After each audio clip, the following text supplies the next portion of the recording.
আচ্ছা, পাহাড় তোমাদের কেমন লাগে? ভালো নাকি খুব ভালো? পাহাড়কে কারোরই নিশ্চয়ই খারাপ লাগে না, তাই না? যাই হোক, রেডিও রামধনুতে আমাদের আজকের গল্পটা সম্পর্কে আমি তোমাদের কিছুই বলবো না। শুধুমাত্র এটুকুই বলবো যে গল্পটা মন দিয়ে ভালো করে পুরোটা শুনো। রেডিও রামধনুতে আমি ঋত্বিক আছি তোমার সঙ্গে, আর আজকে আমাদের গল্পের নাম কিশোরী। তোমরা শুনছো রেডিও রামধনুতে আমাদের আজকের গল্প কিশোরী। শুনতে থাকো।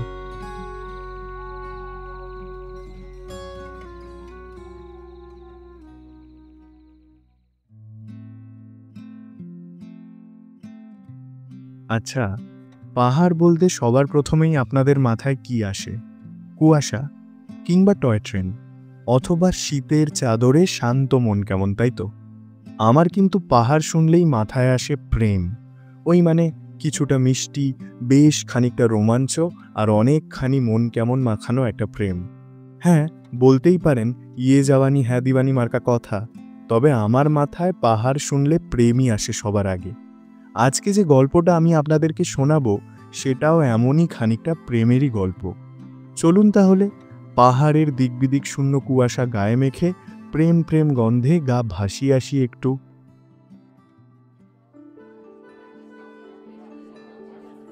ওই যে আদিত্য হোটেল পর্যন্ত যাওয়ার জন্য একটা গাড়ির অপেক্ষা করছে সে অনেকক্ষণ ধরে।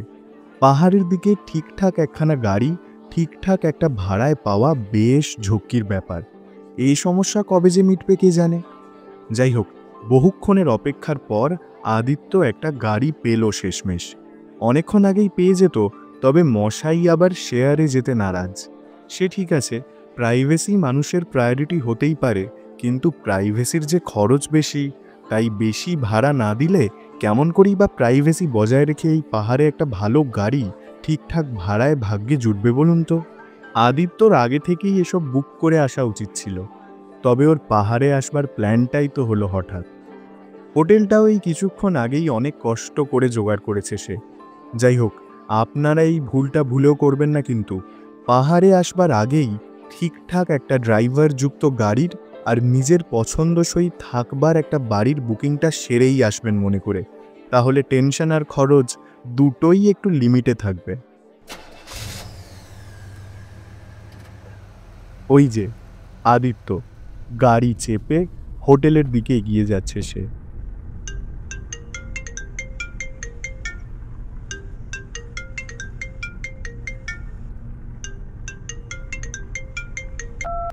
শান্তি শান্তি শান্তির জন্য এলাম পাহাড়ে, এখনো এরা আমার পিছু ছাড়ছে না। ভগবান, এখনো এরা আমার পিছু ছাড়ছে না। कुछ हो गया क्या दादा? Any problem? अरे नहीं नहीं भैया, कुछ नहीं हुआ। आप चलिए आराम से। ठीक है तब।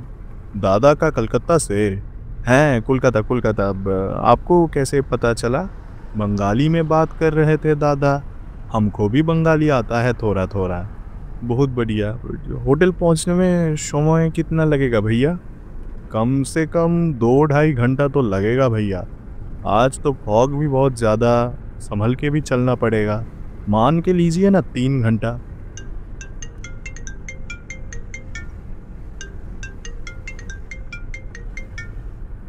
दो साला निकुची করেছে, फोन ही स्विच ऑफ করে দেবে এবার साला। इतना ठंड में भी दादा का दिमाग तो पूरा गर्म। ठीक है ना दादा साहब? अरे भैया, जिंदगी পুরো বরবাদ আছে আমার, পুরো বরবাদ। সববার দাদা, সববার জিন্দগি পুরা বরবাদ আছে। হ্যাঁ সেই। আচ্ছা, आपका नाम কি আছে? ভূপেন্দর সিং আমার নাম আছে। ওরে বাবা, বেশ কঠিন নাম। आप তাহলে लोकल आदमी नहीं আছে? नहीं नहीं, लोकल नहीं हूँ। मैं पंजाब का रहने वाला, लेकिन ज़िंदगी मुझे पहाड़ में लेके चला आया। सब कुछ किस्मत है दादा, किस्मत। আমার भी किस्मत নিয়ে চলে आया पहाड़। कुछ बोले क्या दादा? ইয়ে মানে, হ্যাঁ বলছি যে সামনে কোনো ক্যাফে ট্যাফে है? खूब খিদে লাগা। अरे दादा, पहले बोलना चाहिए था ना। और पहाड़ में आके कौन कैफे जाता है? चलिए आपको पहाड़ का बेस्ट मैगी खिलाते हैं। मैगी? এই ওয়েদারে গরম গরম ম্যাগি মন্দ নয়। চালিয়ে চালিয়ে হয়ে যাক ম্যাগি। চলুন দাদা, হয়ে যাক।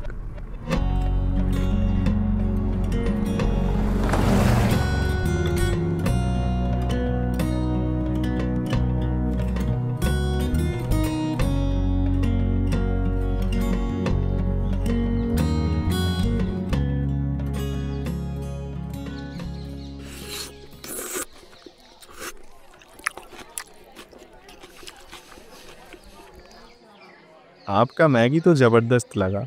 गा एकदम गरम गरम, माथा एकदम कूल, मस्त। चलिए तब। আরে মানে বলছি যে এখানে আশেপাশে কোথাও बढ़िया मोमो पावा যাবে क्या? हाँ मिलेगा ना मोमो, सामने ही। चलिए चलिए, खिलाते हैं आपको। জবরদস্ত গরমা গরম পাহাড়ি মোমো। চলো, লেটস গো।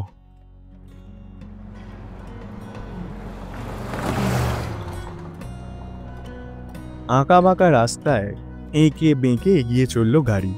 কিছু দূর যেতেই সামনেই রাস্তার বাঁ দিকে দেখা মিলল একটা ছোট্ট দোকানের। সেই দোকানটার সামনেই আবার থামলো গাড়ি। ये रहा आपका मोमो दादा, पहाड़ का बेस्ट मोमो, जाइए चक्के आइए। গাড়ি থেকে নেমে ছোট্ট দোকানটার দিকে এগিয়ে গেল আদিত্য। দোকানের গায়ে ইংরেজি অক্ষরে বড় বড় করে লেখা ওজি মোমো পয়েন্ট। তারই নিচে লেখা চিকেন মোমো অনলি 70 পার প্লেট। দোকানের ভিতরটায় খুব একটা বিশেষ আলো নেই, তবে সামনে দাঁড়িয়ে 5-6 জন চুটিয়ে মোমো সাঁটাচ্ছে ভীষণ আনন্দে। দোকানের কাউন্টারে গিয়ে আদিত্য দেখতে পেল একটা বছর 20-র মেয়েকে। এলোমেলো চুল মাথায়, মুখটা গোল, ঠোঁটটা এক্কেবারে বিশুদ্ধ গোলাপি। খানিকক্ষণ একভাবে ক্যাবলার মতো মেয়েটার দিকে তাকিয়ে রইল আদিত্য। তারপর, মোমো খাবে কি দাদা? মানে হ্যাঁ, 1 প্লেট গরমা গরম চিকেন মোমো দিজিয়ে। আরে সালা, এ তো পুরো দুটো ভাষার ককটেল। বলছি, তুমি বাংলা পক্ষ না হিন্দি পক্ষ? না মানে বাংলা বাংলা। 1 প্লেট চিকেন মোমো দিন তো। এ তো লাইনে এসেছে দাদা।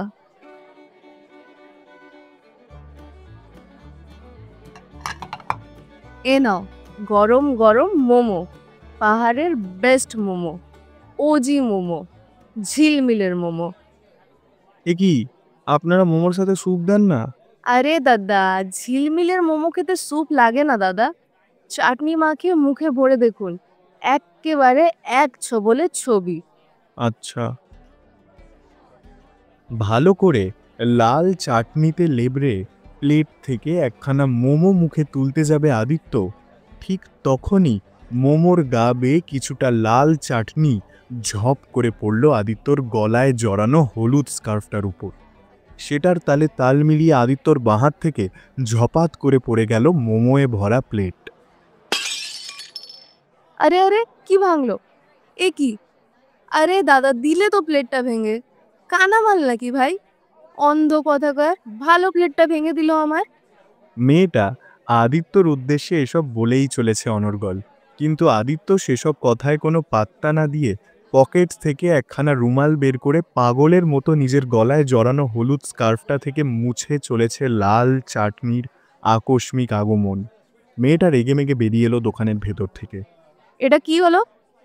ভেঙে ফেললেন প্লেটটা? আদিত্য মেয়েটার দিকে না তাকিয়ে রুমাল দিয়ে স্কার্ফটা মুছতে মুছতেই বলল, আরে আমি বুঝতে পারিনি, আমি আমি দিয়ে দেবো আপনার প্লেটের দাম। আমাকে প্লিজ একটু জল দিন, প্লিজ প্লিজ প্লিজ। চাটনির দাগ কিছুতেই উঠছে না, আমাকে একটু জল দিন প্লিজ। ও বাবা, আবার টাকার গরম। প্লেটের দাম দিয়ে দেব? তা কি এমন মধু আছে শুনি এই ক্যাটকেটে হলুদ রঙের বিচ্ছিরি স্কার্ফটা? আপনি প্লিজ একটু জল দেবেন, একটু জল দেবেন আমায়। মেয়েটা ভালো করে লক্ষ্য করলো আদিত্যর চোখ দুটো। ছলছল করছে চোখ দুখানা, কান্না এবার এলো বলে। মেয়েটা এবার শান্ত গলায় বলল, দাও, ওটা আমায় দাও, মুছে দিচ্ছি। মেয়েটা ক্যাটক্যাটে হলুদ রঙের স্কার্ফটা হাতে নিয়ে ঢুকে গেল দোকানের ভিতর। আদিত্য মাথা নিচু করে দাঁড়িয়ে রইল একই জায়গায়। নিচে মাটিতে ভেঙে টুকরো টুকরো হয়ে পড়ে আছে প্লেটটা। এদিক ওদিক ল্যাদ খাওয়ার ভঙ্গিতে লুটিয়ে পড়ে আছে বেশ কতগুলো মোমো। আদিত্য মাটিতে লুটিয়ে পড়ে থাকা মোমোগুলোকে মনে মনেই গুনতে শুরু করে দিল। একটা, দুটো, তিনটে। এ নিন ধরুন আপনার 7 রাজার ধন। একদম ঝাক্কাস করে দিয়েছি, আর কোনো দাগ নেই। আদিত্য স্কার্ফটা ভালোভাবে দেখে কনফার্ম হয়ে নিল দাগ আর আছে কি না। না, দাগ আর নেই। স্কার্ফটা আবার গলায় জড়িয়ে নিল সে। তা কি আছে স্কার্ফে?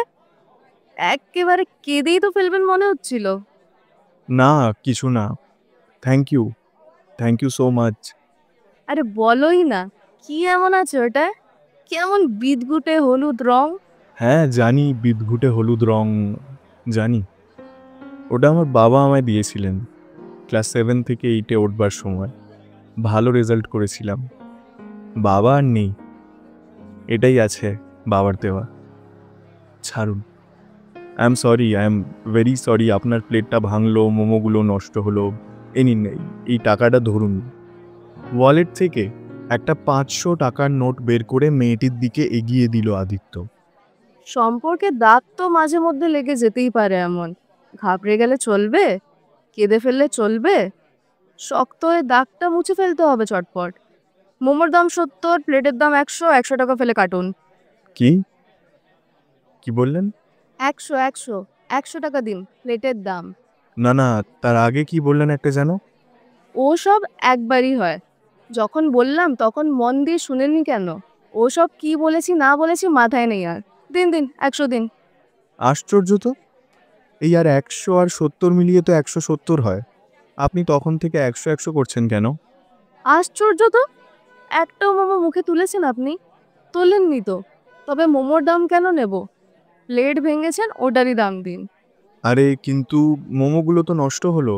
তুমি তো পুরোই ঝান্ডুবাম টাইপের আসো দেখছি। 100টা টাকা দাও না বস, দিয়ে যাও না বস।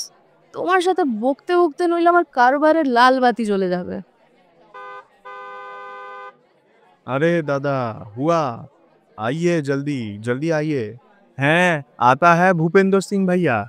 বাংলা হিন্দির খিচুড়ি বানাচ্ছে এখনো। আদিত্য মেয়েটার কথাটা শুনতে পেয়েছে স্পষ্ট। পকেট থেকে ওয়ালেটটা বের করে হাতের 500 টাকার নোটটা ওয়ালেটে ঢুকিয়ে একটা 100 টাকার নোট বের করলো আদিত্য। 100 টাকার নোটটা মেয়েটার দিকে এগিয়ে দিয়ে আদিত্য বলল, আপনিও তো তুই তুমি আপনির একেবারে খিচুড়ি বানিয়ে দিয়েছেন। একবার তুই, একবার তুমি, একবার আপনি। এ নিন, ধরুন ধরুন ধরুন, আপনার 100 টাকা ধরুন। মেয়েটার হাতে টাকাটা দিয়ে সেখান থেকে বেরিয়ে এলো আদিত্য। মেয়েটা ফ্যাল ফ্যাল করে চেয়ে দেখল সবটা শুধুই। চলিয়ে চলিয়ে ভূপেন্দ্রজি চলিয়ে, থুড়ি, চলুন দাদা চলুন।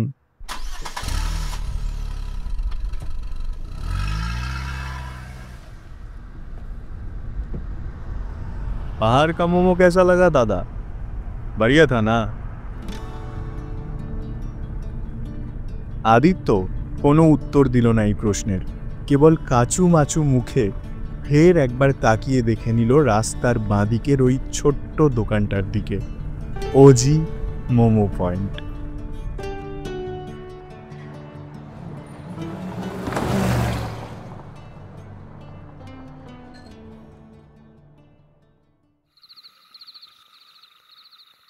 হোটেলে পৌঁছে চটপট চেক ইনটা সেরে নিয়ে নিজের রুমে ঢুকে গেল আদিত্য। রুমে ঢুকে লক করে দিল রুমের দরজা। পিঠের ব্যাগখানা নামিয়ে রাখল বিছানার উপর। তারপর লম্বা একটা দীর্ঘশ্বাস ছেড়ে সে নিজেও বসল বিছানায়। হঠাৎ কি যেন একটা মনে পড়তেই তড়ি ঘড়ি পকেট থেকে বের করল তার মোবাইল ফোনটা। সেটা অনেক আগেই সুইচ অফ করে রেখেছিল সে, কিন্তু বন্ধ ফোনটা দেখে তার হাবভাব এমন যেন সে জানেই না কখন কিভাবে সুইচ অফ হয়েছে তার ফোন। পাওয়ার বাটনটাকে হাতের বুড়ো আঙুল দিয়ে কিছুক্ষণ চেপে ধরতেই খুলে গেল সেটা। ফোনটা খুলতে না খুলতেই অজস্র নোটিফিকেশনের শব্দ। আরে বাপ রে বাপ, কত নোটিফিকেশন! বিরক্ত করে, মানে কেন যে এই মোবাইল ফোনটাকে আমি আবার খুলতে গেলাম, বন্ধ করে দেবো, আবার সুইচ অফ করে দেবো শালা।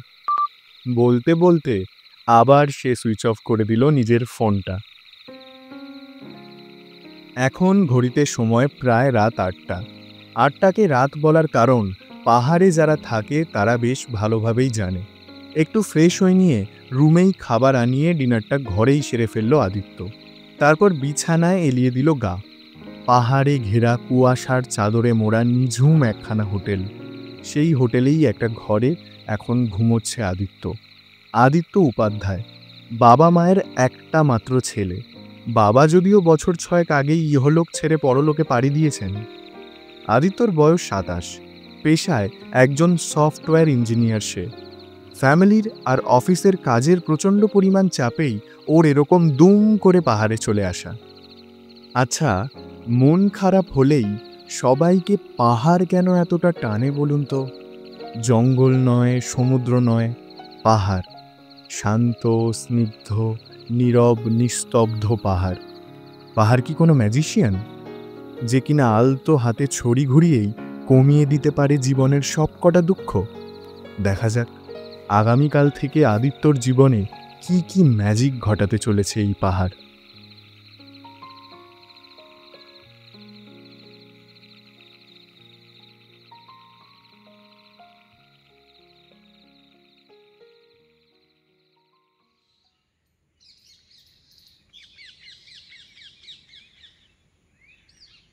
সকালে বেশ খানিকটা দেরিতেই ঘুম ভেঙেছে আদিত্যর। ঘুম থেকে উঠে কোনো রকমে মুখটা ধুয়ে নিয়ে হোটেল থেকে বেরোলো সে। সামনেই ম্যাল রোডের একটা ছোট্ট দোকানে ব্রেকফাস্ট সেরে নিয়ে এক বাক্স সিগারেট হাতে করে অল্প কিছুক্ষণেই আবার হোটেলে ফিরে এলো আদিত্য। ফিরেই আবার গা এলিয়ে দিল বিছানায়। তারপর আবার একটা লম্বা ঘুম। পাহাড়ে এসে কে এমন ঘুমায় বলুন তো? ওদিকে প্রকৃতি নিজের সবটুকু উজাড় করে দিয়েছে পাহাড়কে সাজাতে, আর এদিকে আদিত্য এতটা কাছ থেকে সেসব দেখবার সুযোগ পেয়েও ঘুমিয়েই কাটাচ্ছে দিন।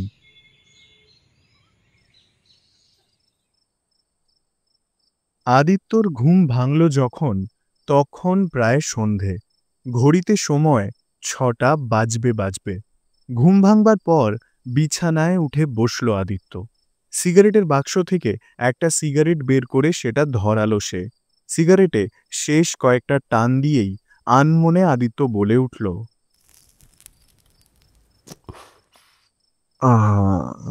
অনেক হয়েছে ঘুম, এবার একটু পাহাড় দর্শন হয়ে যাক।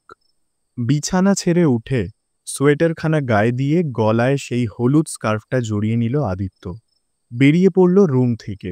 বাইরে এখন অন্ধকার, চারিদিকটা নিস্তব্ধ। সেই নিস্তব্ধতাকে সঙ্গ দিচ্ছে ঝিঁঝি পোকাদের গান। হোটেল থেকে বেরিয়েই কি একটা যেন শব্দে থমকে দাঁড়ালো আদিত্য।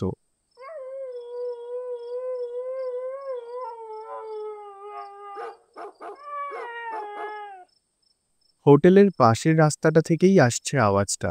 আদিত্য এগিয়ে গেল রাস্তাটার দিকে। রাস্তার অল্প আলোয় সে দেখতে পেল খানিকটা দূরেই একটা মেয়ে, সঙ্গে তার খান চারেক কুকুর। মেয়েটা আনমনেই কথা বলে চলেছে কুকুরগুলোর সাথে। এই বোকাই বোকাই, আসো এদিকে, আসো আচ্ছা এদিকে এদিকে, আচ্ছা আচ্ছা আচ্ছা। কি হচ্ছে কি হয়েছে সোনা? বুকু খাবে তুমি? বুকু খাবে তুমি? বুঝি বাবা। আদিত্য ওদের দিকে আরও একটু এগিয়ে গেল। কিছুটা এগিয়ে যেতেই সে দেখল, এ তো সেই ওজি মোমোওয়ালিটা, ঝিলমিল না কি যেন একটা নাম। পিছনে পায়ের একটা শব্দ পেতেই মেয়েটা ঘুরে তাকালো, দেখল একটা ছেলে। মেয়েটা অমনি বলল, কে? না মানে মানে আমি, আপনি এখানে? কি মানে? কে আমি? আদিত্যর গলার হলুদ স্কার্ফটা এবার স্পষ্ট দেখতে পেল মেয়েটা। সঙ্গে সঙ্গেই বলে উঠল, আরে বাস, আপনি আপনি এখানে? হ্যাঁ, এই হোটেল মাউন্টেন ভিউয়ে উঠেছি আমি, কিন্তু আপনি এখানে? ও, এই হোটেলে উঠেছো? আমি তো কাছেই এখানে। ঝিলমিল তার কথা শেষ করবার আগেই আদিত্য বলে উঠল, এই প্লিজ দাঁড়ান, আগে ঠিক করে ডিসাইড করে নিন আপনি আমাকে তুই বলবেন না তুমি না আপনি। এ বাবা, সরি। ঠিক আছে, দেখতে খুব একটা বুড়ো লাগে না, তাই তুমি বলি। হ্যাঁ তাই বলুন, তবে ওইটাই থাকে যেন শুধু, একবার তুমি একবার আপনি, রেগে গেলে আবার তুই, এসব যেন না হয়। আরে চিল মারো না বস, তুমিই বলবো এবার থেকে। তুমিও আপনি ছেড়ে তুমিতে শিফট করে যাও। বেশ, তাই হোক। এবার বলো, তুমি এখানে? আরে আমি তো এখানেই থাকি, এই সামনেই আমার বাড়ি। আচ্ছা, তো এই এখান থেকে অত দূরে গিয়ে তুমি মোমো বিক্রি করো? হ্যাঁ, আসলে এই ম্যাল রোডে দোকান নেবার সামর্থ্য আমাদের নেই, তাই আর কি। আর ওটা আমার দোকান নয়, বাবার দোকান। বাবার খুব জ্বর ছিল কদিন আসলে, তাই আমি সব সামলাচ্ছিলাম। যদিও মোমো আর চাটনিটা আমার হাতেরই জাদু। বুঝলাম। তা বাবার জ্বর এখন কেমন? আজ অনেকটা বেটার। দোকানেও গিয়েছিল। ছাড়ুন, আপনি বলুন। সরি, তুমি বলো, পাহাড় কেমন ঘুরছো? আর পাহাড়, দুটো দিন তো ঘুমিয়েই শেষ। কি, এখনো ঘুরে দেখোনি কিছু? না, আসলে কি আসলে? অদ্ভুত মানুষ তো তুমি। এই এত সুন্দর জায়গায় এসে কে ঘুমিয়ে সময় নষ্ট করে বস? কি আর করি, ঘুরবো বলেই বেরোলাম এখন, কিন্তু এখন তো আর। হ্যাঁ, এখন তো আর তেমন কোথাও। এই, না না, আছে, একটা জায়গা আছে। চলো, একটা জায়গা নিয়ে যাই তোমাকে। হ্যাঁ, এই এখন? এখন তো অন্ধকার চারিদিক। আরে চলো তো, না গেলে তোমারই মিস। চলে আসো পিছন পিছন। ঝিলমিল কুকুরগুলোকে উদ্দেশ্য করে বলল, শত বোকাই ভুকু শিরো সাফায়ার, ওয়াং ভিউ পয়েন্টে যাই। কুকুরগুলো অমনি লেজ নাড়তে নাড়তে এগিয়ে চলল সামনে। পিছন পিছন চলতে শুরু করলো মেয়েটা। অগত্যা ওদের পিছন পিছন চলল আদিত্য। এই এই এই আস্তে আস্তে, একটু আস্তে চলো না প্লিজ। আসো আসো, চাপ নেই। যা ঢালু রাস্তা, চাপ তো আছেই, তার উপর আলো নেই। চাপ নেই, আমার কাছে টর্চ আছে। যাক, তাও একটু শান্তি। বলছি, টর্চটা কি আদৌ জ্বলে? ঝিলমিল তার জ্যাকেটের পকেট থেকে টর্চটা বের করে সুইচ অন করে বলল, বৈশাখ, না, কোনো শখ নেই, আলো থাকতেও শখ করে অন্ধকারে হাঁটাচ্ছিলে তো, তাই বললাম আর কি। ঠিক আছে, এসো সাবধানে। এই বলছি যে ওই ভোকু, পকাই কি সব যেন, এগুলো কি কুকুরগুলোর নাম? হাট, পকাই আবার কি? বোকাই, বোকাই। টর্চের আলোটা একটা কুকুরের গায়ে মেরে ঝিলমিল বলল, এই যে, এটা বোকাই। ওর ভালো নাম বোকা চান, ছোট্ট করে বোকাই। বোকা চাঁদ? আচ্ছা। হাট, চাঁদ না, চান, চান, বোকা চান। বোকা চান? বাবা, কেমন নাম রে। ঝিলমিল এক এক করে আরও 3টে কুকুরের গায়ে টর্চের আলো মারতে থাকলো আর বলল, এটা হলো ভোকু, এটা সাফায়ার, আর এটা হচ্ছে শিরো। শিরোনামটা সিনচান থেকে ঝাড়া না? হ্যাঁ, ওই আর কি। এই যে, এসে গেছি আমরা। এই হচ্ছে ওয়াং ভিউ পয়েন্ট। এইসব এখানে লোকাল গাইডরা দেখাতে পারবে না তোমাকে। এইগুলো সব ঝিলমিল এক্সক্লুসিভ। দেখো কেমন লাগছে চারিদিকটাকে, কিন্তু খুব সাবধানে, বেশি এগোবে না, পা পিছলে গেলেই কিন্তু। আদিত্য এগিয়ে গেল খানিকটা, তাকিয়ে দেখল ছোট্ট ছোট্ট জোনাকির মতো নিচে অজস্র আলোর বিন্দু। ওটা পাহাড়ি একটা গ্রাম।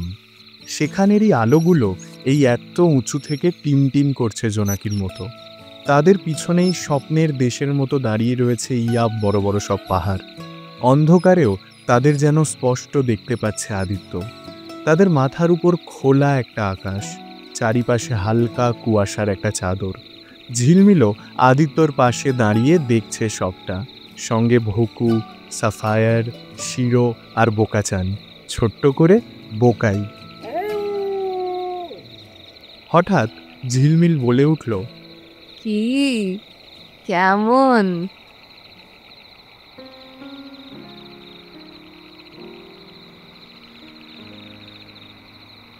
স্বপ্নের মতো।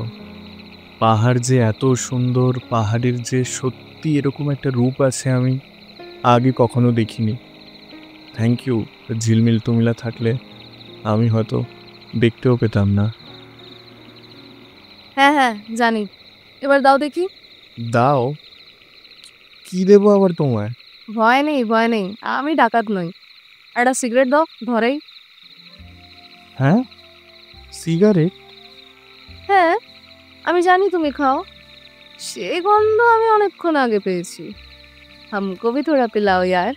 তুমি আবার সিগারেট টানো নাকি? কেন? তাতে কি? না না, কিছুই না। এনাও ধরো। সিগারেটের বাক্স থেকে একটা সিগারেট বের করে ঝিলমিলের দিকে এগিয়ে দিল আদিত্য। আরে বাস, বড় মাল। আগুন, আগুনটাকে দেবে? এনাও আগুন।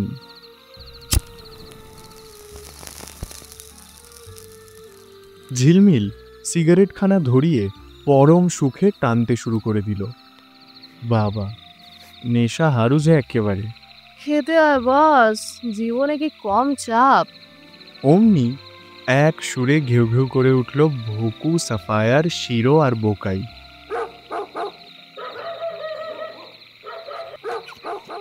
একটুখানি মেয়ে, তার আবার এমন চাপ যে সিগারেট খেতে হচ্ছে। বাহ বাহ। আর না তো কি। এই চলো এবার, এখানে বড্ড ঠান্ডা। আরে ঠান্ডা তো কি, এ নাও তুমিও লাগাও দুটান, 5 সেকেন্ডে ঠান্ডা গায়ব। ঝিলমিল জ্বলন্ত সিগারেটটা এগিয়ে দিল আদিত্যর দিকে। আদিত্য কি যেন একটা ভাবতে ভাবতে আঙুলের মাঝে নিল সিগারেটখানা। সিগারেটে কয়েকটা টান দিয়ে সে বলল, কাল কি যেন একটা বলছিলে, কি সম্পর্কের দাগ নাকি একটা? সেসব এখন মনে নেই আর।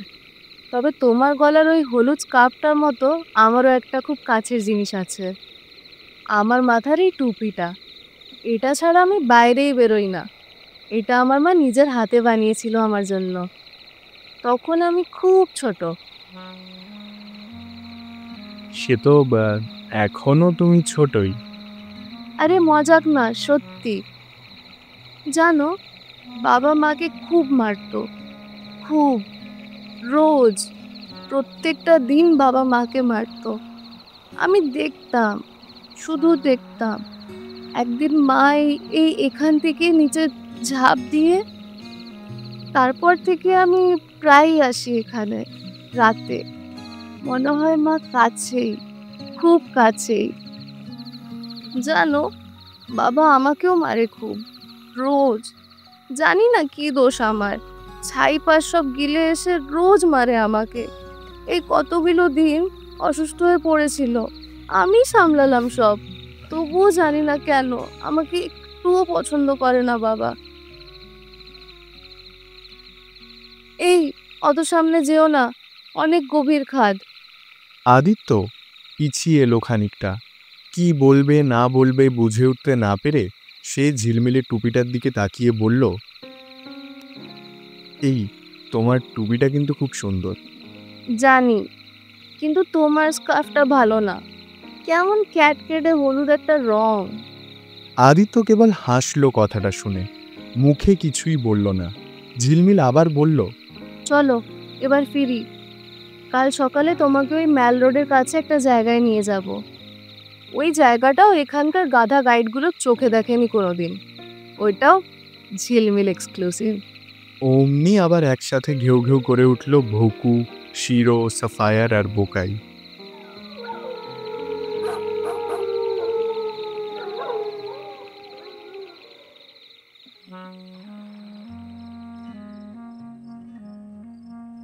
হোটেলের পাশের গলিটাতেই ঝিলমিলকে বিদায় জানিয়ে আবার হোটেলে ফিরে এলো আদিত্য। ঝিলমিলকে বেশ ভালো লেগেছে আদিত্যর। কি সুন্দর, স্নিগ্ধ, সহজ, প্রাণখোলা একটা মেয়ে। হ্যাঁ, চ্যাটাং চ্যাটাং কথা বড্ড, তবে বুকের ভিতরে যে ক্ষতর পাহাড়ও কম নয় তার। তবু মুখে কি নিষ্পাপ একটা হাসি।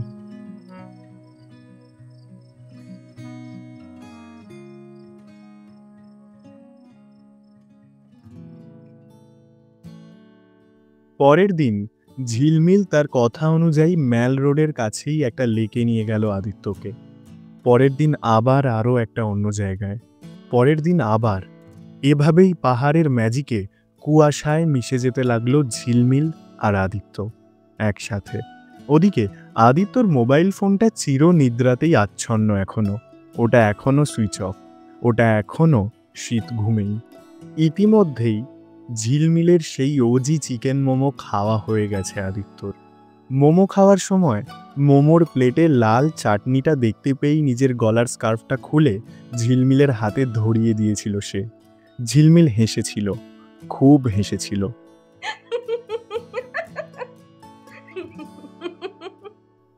এভাবেই প্রায় একটা গোটা সপ্তাহ কেটে গেছে ওদের।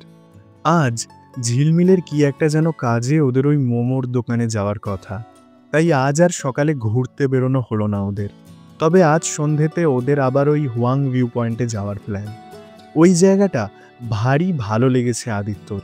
এখানের সবচাইতে সুন্দর জায়গা ওটাই, হুয়াং ভিউ পয়েন্ট। তবে তার চেয়েও বেশি সুন্দর ঝিলমিল। আদিত্য মনে মনে ঝিলমিলকে হয়তো ভালোই বেসে ফেলেছে খুব। কেনই বা বাসবে না বলুন তো? অমন একটা মেয়ে, যে সঙ্গে থাকলে সমস্ত চিন্তা ভাবনা, ভয়, রাগ, দুঃখ, অভিমান এক নিমেষে মিলিয়ে যায় ম্যাজিকের মতো। অমন একটা মেয়ে যার ওই ঝলমলে হাসিতে জল জল করে ওঠে চারিটা পাশ। অমন একজনকে ভালো না বেশি কি থাকা যায় বলুন তো? কে জানে, আমিও আদিত্যর জায়গায় থাকলে এই একইভাবে হয়তো হরকাতুম। মনে মনে সব ঠিক করে রেখেছে আদিত্য। আজ ওর মনের কথা ঝিলমিলকে জানিয়েই দেবে সে। উফ, কখন যে দেখা হবে ঝিলমিলের সাথে ওর মতো তো আমারও আর তর সইছে না।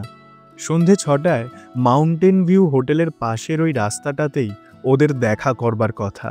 সময়ের একটু আগেই আদিত্য সেখানে গিয়ে উপস্থিত। সময় মতোই ঝিলমিলও এলো সেখানে। আদিত্য ঝিলমিলকে দেখতে পেয়েই একগাল হাসি নিয়ে বলল, আজ সব বন্ধুরা কই তোমার? বোকাচান, ভোকু, শিরো, সাফায়ার, কই এরা? জানি না। শোনো না, আজ আমার হবে না, অন্য কোনো দিন চলি। আদিত্য দেখল ঝিলমিলকে কেমন একটা যেন ফ্যাকাশে দেখাচ্ছে আজ। আদিত্য বলল, এ কি, কেন, কি হয়েছে? বাবার কি শরীর খারাপ হয়েছে আবার? আরে না না, আজ হবে না, কাজ আছে আমার। আরে প্লিজ, চলো না, এরকম করো না প্লিজ। চলো না, অল্প কিছুক্ষণ হলেও চলবে। আরে হবে না আজকে, কেন বুঝতে চাইছো না তুমি? আদিত্য আর কোনো কথা বলল না, মাথাটা নিচু করে দাঁড়িয়ে রইল স্রেফ। আদিত্যর একগাল হাসি ভরা মুখটা কেমন যেন থমথমে হয়ে গেল চোখের নিমেষেই। সেই থমথমে মুখটার দিকে তাকিয়েই হয়তো ঝিলমিল বলে উঠল, বেশ চলো, তবে আজ বেশিক্ষণ থাকতে পারবো না আমি। একগাল হাসি নিয়ে আদিত্য তাকালো ঝিলমিলের মুখের দিকে। সে দেখতে পেল ঝিলমিলের ডান গালে কেমন একটা যেন দাগ। আদিত্য সামনে এগিয়ে গিয়ে ভালো করে দেখল দাগটা। ঝিলমিলকে প্রশ্ন করল, এ কি, কিসের দাগ ওটা? কি হয়েছে গালে? ঝিলমিল এই প্রশ্নের কোনো উত্তর দিল না। মুখ ঘুরিয়ে এগিয়ে গেল ঢালু রাস্তাটার দিকে। ওয়াং পয়েন্টে পৌঁছে দুজন চুপ করে দাঁড়িয়ে রয়েছে পাশাপাশি। চারিদিকটা নিস্তব্ধ। আজ কুয়াশাও অনেকটা বেশি। সামনে দাঁড়িয়ে থাকা পাহাড়গুলো সেই কুয়াশায় ঢেকেই গেছে প্রায়। হঠাৎ আদিত্য বলে উঠল, তোমার বাবা আবার তোমার গায়ে হাত তুলেছে, তাই না? সশব্দে কেঁদে উঠল ঝিলমিল। পরক্ষণেই সে কাঁদতে কাঁদতে হঠাৎ শক্ত করে জড়িয়ে ধরল আদিত্যকে। কেঁদো না ঝিলমিল, আমি নিয়ে যাব তোমায় আমার সঙ্গে। আমি তোমাকে আমার সঙ্গে নিয়ে যাব। দেখো, আমি তোমাকে আজকে বলবো বলেই এসেছিলাম, জানো। আমি না তোমাকে ভালোবাসি ঝিলমিল। কেঁদো না ঝিলমিল, কেঁদো না প্লিজ। ঝিলমিল অমনি আদিত্যর কাছ থেকে সরে এলো খানিকটা, বলল, আমি ভালোবাসি তোমায়, আমি তো তোমার নামই জানি না এখনো। এই, হ্যাঁ তাই তো। এ বাবা, তুমি তো আমার নামই জানো না এখনো পর্যন্ত। আরে আমার নাম আদিত্য, আদিত্য উপাধ্যায়। ঝিলমিল কাঁদতে কাঁদতেই কেমন অদ্ভুতভাবেই হেসে উঠল যেন। তবে খুব গম্ভীর হয়েই আদিত্য বলল, কেন মেরে এই অবস্থা করেছে তোমার বাবা? তোমার জন্য। আমার জন্য? আমার জন্য মানে? আমি কি করেছি? এই যে তোমার সাথে প্রতিদিন এদিক ওদিক ঘুরে বেড়াচ্ছি, কে একটা বাবাকে বলেছে তোমার মেয়ে ট্যুরিস্টদের সাথে ইলু ইলু করে বেড়ায়। আচ্ছা, ইলু ইলু মানে কি হয়? ইলু ইলু কিচ্ছু না। তুমি চিন্তা করো না ঝিলমিল, আমি যাব তোমার বাবার কাছে, আমি কথা বলবো, এক্ষুনি যাব, চলো। ইস, কিভাবে মেরেছে মেয়েটাকে। না, তোমাকে এখন এত লাফালাফি করতে হবে না। তোমাকে কি আমি হ্যাঁ বলেছি এখনো? তুমি বলো না ইলু ইলু মানে কি হয়? তুমি হাসছো ঝিলমিল? তোমার লাগে না? কেমন মানুষ তোমার বাবা? এমনভাবে নিজের মেয়েকে কেউ মারে? লাগে না আমার আর। অভ্যেস হয়ে গেছে এখন এসব। তবে যেদিন আর পারবো না সেদিন মায়ের মতোই। চুপ, একদম চুপ। উল্টোপাল্টা কথা শুধু। এই, আমার সিগারেট কই? দাও জলদি। আরে ধ্যাৎ সিগারেট। ওখানে ওষুধ লাগিয়েছো কোনো? খুব ব্যথা আছে না? খুব ব্যথা? বললাম না আর লাগে না কোনো ব্যথা। দাও একটা সিগারেট। আদিত্য সিগারেটের বাক্স থেকে একটা সিগারেট বের করে ধরাতে যাবে অমনি এই, না না, আমি ধরাবো। সিগারেটটা প্রায় কেড়েই আদিত্যর মুখ থেকে নিয়ে নিল ঝিলমিল। আদিত্য বোকার মতো তাকিয়ে দেখল শুধু। সিগারেটটা ধরিয়ে ঝিলমিল বলল,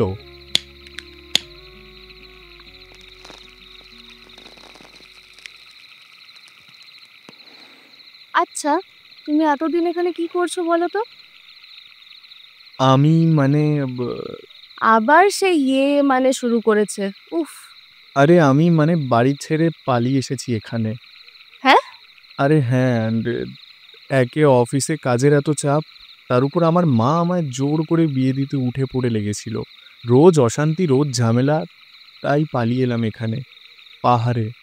পাহাড় আমার বড্ড প্রিয় জানো। পাহাড় আমার বড্ড প্রিয়। আর মায়ের কি, হ্যাঁ?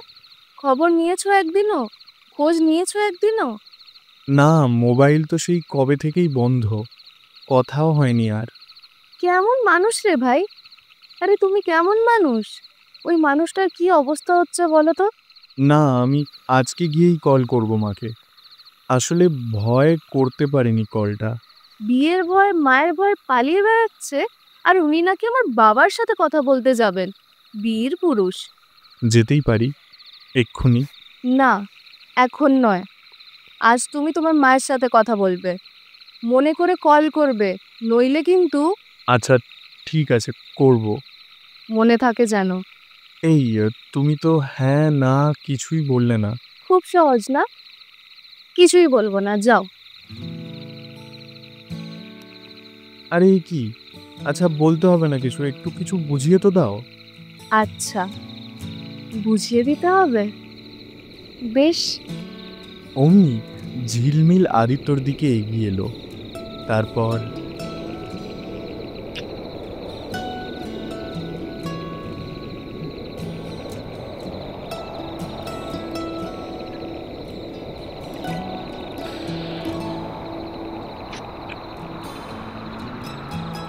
তারপর লম্বা একটা চুমু, লম্বা একটা চুমু।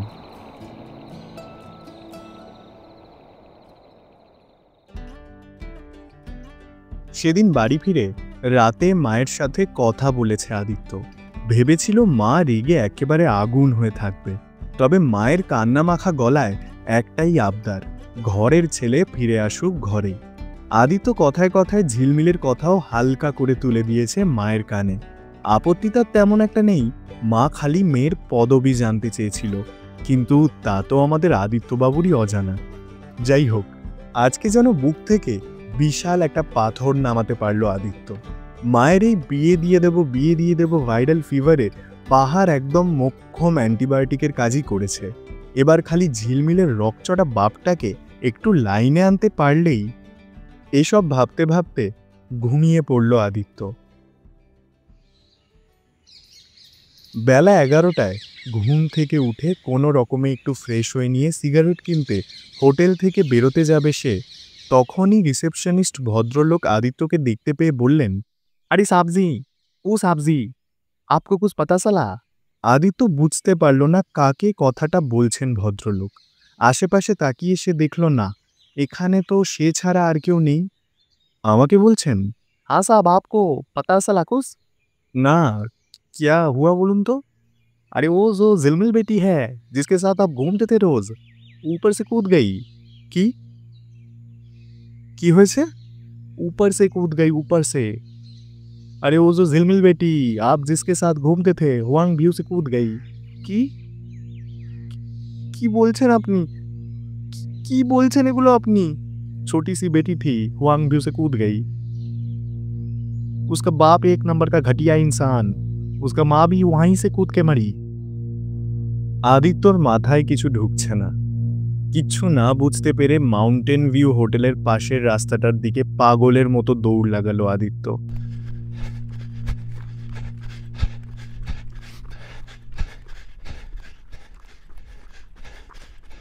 হঠাৎ আদিত্য দেখতে পেল রাস্তার ডান পাশের তৃতীয় ল্যাম্পপোস্টার নিচে পড়ে আছে একটা টুপি। টুপিটা ঝিলমিলের সেই টুপিটা। এটা ঝিলমিলের মা নিজে হাতে বুনেছিল ঝিলমিলের জন্য। আদিত্য থমকে দাঁড়ালো টুপিটার পাশে। টুপিটা হাতে তুলে নিল সে। আদিত্যর স্পষ্ট মনে আছে গতকাল রাতে ঝিলমিল বলেছিল, কাল দুপুর 12টায় দেখা হবে আবার। এ রাস্তার ডান দিকে 3 নম্বর ল্যাম্পপোস্টার নিচেই দাঁড়িয়ে থাকবো আমি। মাকে কল না করে যদি তুমি আসো তাহলে কিন্তু তোমার গলার ওই হলুদ স্কার্ফটার মতো আমারও একটা খুব কাছের জিনিস আছে। আমার মাথার এই টুপিটা, এটা ছাড়া আমি বাইরেই বেরোই না। এটা আমার মা নিজের হাতে বানিয়েছিল আমার জন্য। তখন আমি খুব ছোট। না লাগে না আমার, অভ্যেস হয়ে গেছে এখন এসব। তবে যেদিন আর পারবো না সেদিন মায়ের মতোই কাল দুপুর 12টায় দেখা হবে আবার। এ রাস্তার ডান দিকে 3 নম্বর ল্যাম্পপোস্টার নিচে দাঁড়িয়ে থাকবো আমি। মাকে কল না করে যদি তুমি আসো তাহলে কিন্তু